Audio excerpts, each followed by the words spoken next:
daripada kerajaan. Saya tak nampak apa perkembangan dasar Islam yang mereka bawa, ya. Paling-paling tidak pun yang mereka cukup anti sekarang ini Anwar Ibrahim.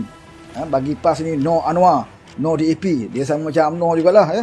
No Anwar, no DAP. Sama aja, hipokrit, ya.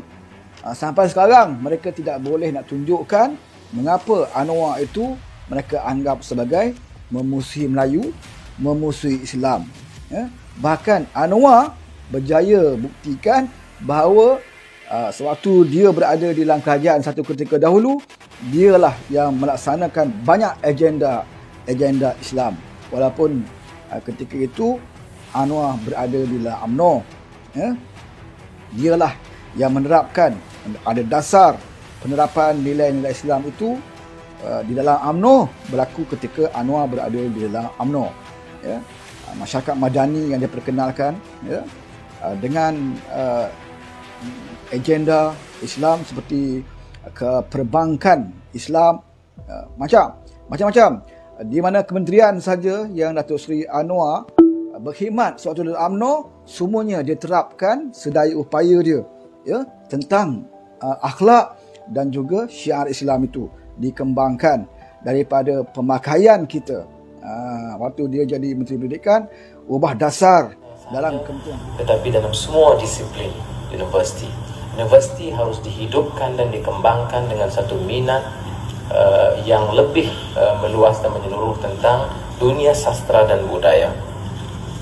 Dan kalaupun ada anggapan yang bahawa beberapa aspek budaya dan sastra itu bertentangan dengan nilai-nilai moral dan akhlak seperti yang dibahaskan oleh beberapa anak mahasiswa kita, perkara ini harus dijelaskan dan perkara ini tidak harus menghambat atau menghalang perkembangan sastra dan budaya keseluruhannya. Saya masih ingat dan saya sempat sekolah ketika itu, di sekolah menengah kita pakai, lelaki pakai seluar pendek, perempuan boleh pakai skirt, guru-guru pun ramai pakai skirt, kan. Tapi bila Anwar mengubah dasarnya kepada umat Islam, dibenarkan lelaki pakai seluar panjang, perempuan baju kurung dan bertudung, maka bermula dari situ guru-guru ramai dah pakai tudung, ramai dah berbaju kurung, ya. Pelajar lelaki pakai seluar panjang, perempuan pakai baju kurung. Ini bermula di era Anwar. Tidak boleh PAS nafikan. Walaupun PAS sebelum itu pada tahun 70-an, PAS pernah menjadi kerajaan. Kita jangan lupa, bukan baru-baru ini saja PAS turut serta dalam kerajaan. Pada tahun 70-an lagi, PAS pernah berada bersama Kerajaan Barisan Nasional. Jadi zaman Datuk Asri, presidennya. Ketika itu masih lagi pelajar berseluar pendek. Masa itu tahun 70-an tidak ada lagi budaya bertudung ni, ya. Maknanya PAS dari segi pemakaian tudung pun tak mampu dia nak laksanakan. Jauh lagi lah hudud dan sebagainya, ya. Tapi di zaman Anwar Ibrahim barulah era, ya, budaya orang Melayu Islam itu bertudung, berbaju kurung, guru-guru bersopan dan sebagainya. Ini yang dibawa oleh Datuk Seri Ibrahim. Kemudian yang lebih besar lagi, sistem kewangan Islam, ya, bank Islam, pendidikan pengajian Islam, universiti Islam, ya, takaful, macam-macam, insurans dan sebagainya. Ini dilaksanakan di era Datuk Seri Anwar Ibrahim. Apakah itu tidak dituntut di dalam Islam? Itulah yang dituntut oleh Islam, ya. Sedaya upaya mungkin yang selalu disebut oleh Datuk Seri Anwar Ibrahim, ya, melakukan islah sedaya upaya, ya. Tentang berjaya atau tidak, itu Tuhan tidak persoalkan. Apakah kamu berusaha sedaya upaya kamu untuk melaksanakan? Keluarkan satu sikla masa dia jadi Menteri Pendidikan. Segala khurafat, cerita karut ni buang. Tak mau. Kita naklah ni hak betul. Hak doa ada dalam Quran, hak doa ada di dalam hadis Nabi SAW yang sahih. Yang ni kita nak. So, Nabi kata tadi, tidak ada jangkitan pada penyakit, tidak ada sial, percaya karut pada burung, dan tidak ada cerita hantu-hantu dan sebagainya, wala safara, dan tidak ada kepada bulan Safar. Dulu, tuan-tuan, tahun 70, tuan-tuan ingat lagi? Tahun 70 penuh Pantai Merdeka lah ni. Pantai Merdeka, Kedah Darul Aman. Apa jadi di Pantai Merdeka? Penuh pakat nak pergi mandi apa? Nah, itulah bala. Ni pasal bulan Safar. Masuk bulan Safar aja, mereka pergi mandi Safar. Mereka kata. Bahkan pada ketika itu, kalau tuan-tuan masih ingat, ataupun ada di kalangan tuan-tuan jadi cikgu pada masa itu. Dalam buku Tata Rakyat. Dulu ada satu pelajaran, nama Tata Rakyat. Lepas itu tukar buku Civic. Dalam buku Tata Rakyat pada masa itu, ada satu tajuk di dalam buku Tata Rakyat tu. Tajuk apa? Mandi Sabang. Tahun 70-an. Ada tajuk dalam buku Tata Rakyat ni, Mandi Sabang. Apabila mantan Sungai Buloh kita jadi Menteri Pendidikan pada masa tu, dia mengeluarkan satu sikla. Masa dia jadi Menteri Pendidikan, dia keluar satu sikla, satu surat berkeliling kepada semua jabatan pendidikan negeri dan juga semua sekolah-sekolah yang ada ni, kepada guru yang mengajar tata rakyat ni. Bila sampai tajuk Mandi Sabang, sila skip tajuk tu dan bagi tahu Sri Anwar Ibrahim lakukan, bukan semata-mata menjadi penyedap bercakap di dalam ceramah. Dalam ceramah memang sedap cakap, ya. Kalau kita tengok penceramah-penceramah yang tidak ada melibatkan diri dalam politik, tidak tahu macam mana nak melaksana, tapi boleh bercakap dari segi hukum, memang sedap kita dengar, ya. Sebelum masa PAS jadi pembangkang dulu, wah, kalau kita dengar ucapan dia, wah, ini sudah hebat, ya. Melaksanakan hudud adalah nyawa kami. Hudud itu adalah nyawa kami. Ini pernah keluar daripada pemimpin PAS, Mursyidul Am PAS sendiri. Dia bermusuh dengan DAP pun kerana hudud. Daripada dulu lagi pun, ya, bertentangan dengan DAP ni kerana hudud. Tapi yang peliknya, dia boleh bersama dengan MCA. Padahal MCA ni yang paling kuat menentang hudud berbanding dengan DAP. Ya, dia juga boleh bersama dengan UMNO.